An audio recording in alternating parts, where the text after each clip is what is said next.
Ontem foi uma partida muito competente do Flamengo.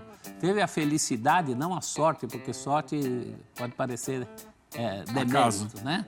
Não é acaso. Teve a felicidade de fazer o gol logo de cara, não é por acaso. O Eugênio falou dos jogadores que não tentam mais driblar o goleiro, não tentam porque não tem a confiança, porque acha que vai perder ângulo.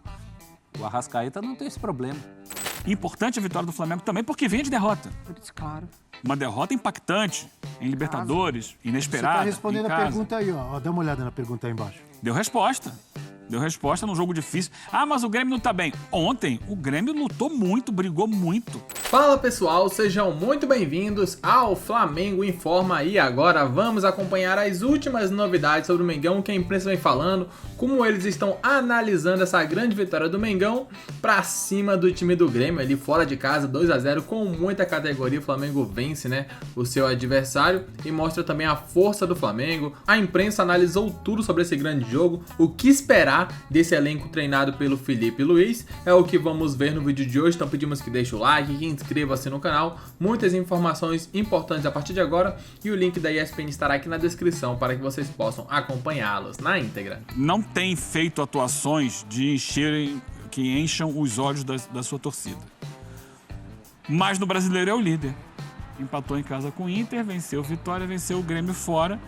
É o líder. Portanto, ele está jogando abaixo do que pode e abaixo do que pode lidera o campeonato. Por quê? Porque ele é muito competitivo. Eu acho que esse é o grande barato do futebol, o que tem conseguido fazer até aqui o Felipe Luiz. Se ele não é sempre brilhante com a bola no pé, é um time que não deixa o adversário à vontade nas partidas. Exige sempre ao máximo do time com quem está jogando.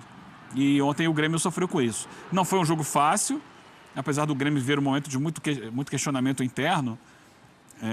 O jogo ficou um pouco mais tranquilo para o Flamengo quando ele tira o Edenilson para botar o Amuso. Que ele abre mão de mais um homem de meio campo, embora o Edenilson muitas vezes chegue ali como um meia, mas é um jogador que tem capacidade de recomposição para botar um atacante. E ali, é claro que já no momento mais avançado do jogo, quando o Grêmio buscava o empate, abriu espaço para essa jogada, por exemplo, que o Flamengo consegue fazer a aproximação do Arrascaeta, 2 contra 2, o Grêmio já está diretamente ligado ao fato dele ser o líder. Sim, com certeza.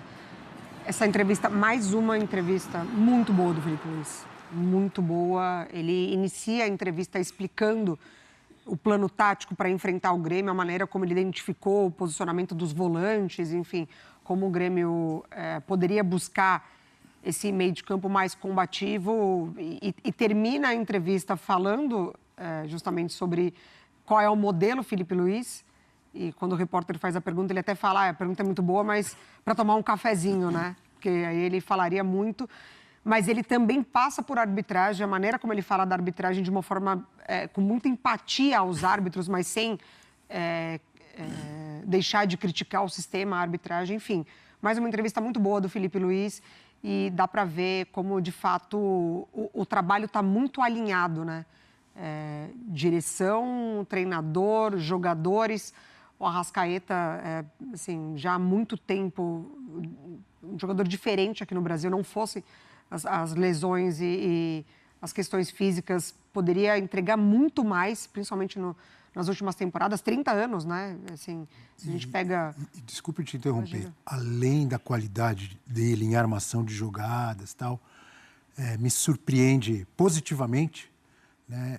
Ou me agrada ver a facilidade que o Arrascaeta tem para finalizar. Muito. Aquele jogador que não tem medo do goleiro, que fica calmo na frente do goleiro. E com categoria, com calma, faz os gols. Assim, já fez vários. Isso chama atenção também. Desculpa, Mari. Não, imagina. E esse primeiro gol, assim, ele continua a corrida, ele continua atacando, mesmo assim, a bola podendo de fato ser tirada ali, né, pelo Edenilson. Ele poderia ter tido sucesso quando ele estica a perna para tentar impedir esse ataque do Flamengo. O Arrascaeta não para um minuto de correr. Então, a gente vê que quando ele está bem fisicamente, é uma intensidade absurda, é de fato um jogador muito diferente, que pensa muito rápido, que entrega muito, que clareia as jogadas e, de fato, define jogos, né? Porque ontem 2 gols dele. Então, um trabalho muito bom. E eu acho que parte disso também, ontem o Felipe Luiz ele foi questionado, mas você termina a partida com o Grêmio finalizando mais do que seu time, e a gente sabe como você cobra isso, né? Ele falou assim, são circunstâncias dos jogos. Finalizamos menos, mas aproveitamos as oportunidades e vencemos. E eu prefiro olhar para esse lado. Depois que está 2-0, é natural que o time adversário venha para cima, finalizar mais. Ele falou, eu prefiro olhar para esse lado, eu prefiro olhar o lado do bolo. Ele falou, eu sou um cara positivo, então, para o jogo de hoje, eu tiro muito mais coisas positivas do que negativas. Copo meio cheio. O jeito que essa história foi construída, né? A gente não pode esquecer que o primeiro gol do Arrascaeta é com 3 minutos de jogo. Isso muda o jeito, inclusive, do Grêmio jogar. O Grêmio teve que ir para o jogo. Cada partida tem sua história e o Felipe Luiz tem o mérito de nunca contar uma história que não seja a da partida. Ontem ele não veio dizer que deu espetáculo, porque não deu. O Flamengo tem sido muito mais competente e competitivo do que brilhante. Não tem nenhum demérito nisso. Tem dia que de noite é assim mesmo. Você tem que jogar de acordo com o que a banda toca. Ontem foi uma partida muito competente do Flamengo. Teve a felicidade, não a sorte, porque sorte pode parecer demérito, né? Não é acaso. Teve a felicidade de fazer o gol logo de cara, não é por acaso. O Eugênio falou dos jogadores que não tentam mais driblar o goleiro, não tentam porque não tem a confiança, porque acha que vai perder ângulo. O Arrascaeta não tem esse problema. Ele tinha o perfeito domínio de seus movimentos, e são movimentos muito variados, né? Vem de um jogo contra o Vitória que foi o contrário, que foi o biquinho. Surpreendeu o goleiro com o biquinho. Foi categoria também. Então, olha que repertório. 3 gols em 3 jogos. Né? Que oferta de repertório para os dias em que não dá para dar espetáculo em todas as posições e situações no campo, mas é um time muito, muito concentrado. Isso é difícil. Um time com tantos jogadores, com tantas estrelas, e eles amassam barro. Esses caras amassam barro em jogos como esse, como foi o jogo na Bahia com o Vitória, como foi o jogo contra o Inter, que foi em casa, mas que foi de um desgaste mental do ponto de vista tático, aquele jogo de xadrez. Que o Rogério tirou o Flamengo da zona de conforto, né? E o Flamengo conseguiu jogo até ontem merecer a acho que vitória. foi o mais difícil, foi o de ontem até. Jogo, né? Para mim, desses 3, o mais difícil foi o de ontem. Você achou? Porque o Grêmio ele conseguiu tirar o Flamengo do padrão do Flamengo. Não foi um jogo que o Flamengo jogou o tempo todo no campo de ataque, como foi contra o Inter, como foi contra o Vitória. Foi um jogo lá e cá o tempo todo. Então não teve aquela, recupera a bola no campo de ataque e fica ali pressionando. Não foi. Foi um jogo de ida e vinda, até com pouco meio de campo, com muita aceleração. O Flamengo conseguiu vencer dentro desse padrão, dessa nova perspectiva, diferente. Importante a vitória do Flamengo também, porque vinha de derrota. Por isso, claro. Uma derrota impactante. Em Libertadores, inesperada. Você está respondendo a pergunta aí, ó. Dá uma olhada na pergunta aí embaixo. Deu resposta num jogo difícil. Ah, mas o Grêmio não está bem. Ontem, o Grêmio lutou muito, brigou muito, disputou muito o jogo com o Flamengo. Que falta o que o Flamengo tem, né? Um trabalho encaixado que... Faltou ali, por exemplo, o Arrascaeta. Porque o Flamengo, a gente tem falado sobre isso, é um time que, muitas vezes, gera situações de gol e não está conseguindo converter. Então, está voltando o Pedro, de lesão e tal, está o Bruno Henrique quebrando um galho de centroavante, o Juninho. Muitas vezes a bola não entra deles, dos atacantes. O galho sendo quebrado. Aí quem aparece? Bruno Aí Henrique. Aí chega o Arrascaeta. O Arrascaeta para fazer os gols que os atacantes não estão conseguindo fazer.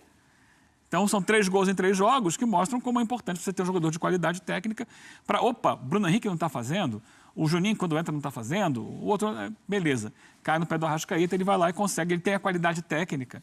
Você vê que não tem nenhuma bomba ali, né?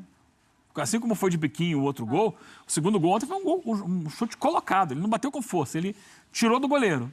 Deu na medida certa para tirar do goleiro. Isso é precisão. Isso é capacidade técnica. Categoria. Outra altura do jogo é importante também, lá meados do segundo tempo, é o chamado gol para matar o jogo. Para matar o jogo. Você achou que quebra galho com o Bruno Henrique?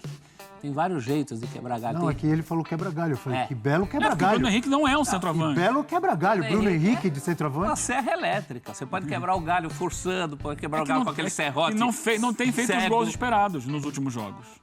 Atenção, vamos a Porto Alegre com Gustavo Berton, grande Berton, A corneta, pelo jeito, tá alta aí pra cima do professor Quinteiros, não tá não, Berton? Bom dia. O Brasileirão mal começou e muitos treinadores já estão ali na berlinda, a torcida tá criticando, então a gente vê que é um começo de campeonato que, se não vence, se não entrega aquilo que se espera, muita cobrança dos torcedores. O torcedor do Grêmio ali tá com muita raiva, já que o time não tá produzindo. Em contrapartida do Flamengo, né? Teve aquele baque ali no meio de semana passado, perdeu na Liberta. Um jogo muito estranho, uma derrota que ninguém esperava. E agora faz um grande jogo contra o Grêmio, vence fora de casa, garante 3 pontos e chega ali a liderança provisória até então, né, do Campeonato Brasileiro.